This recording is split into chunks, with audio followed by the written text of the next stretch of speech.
पुरै भ्रष्टाचार फाल्ने हो, पुरै भ्रष्टाचार फाल्ने हुने, पुरै नेता फाल्ने हो। यिनलाई प्रतिपक्षमा पनि नराख्ने हो। ल आउनुहोस् बाचा गर्नुहोस्।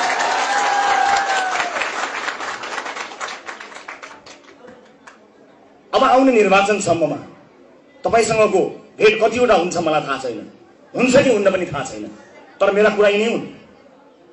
म आफ्नो कुरामा अडिग छु। मैले टेलिभिजनमा कार्यक्रम चलाउँदाखेरिको पहिलो श्रृङ्खलामा बोलेका कुरा पनि यिनै हुन्। म आफ्नो कुराबाट डेग हल्लिएको छैन, तल माथि भएको छैन, 1 इन्च हल्लिएको छैन।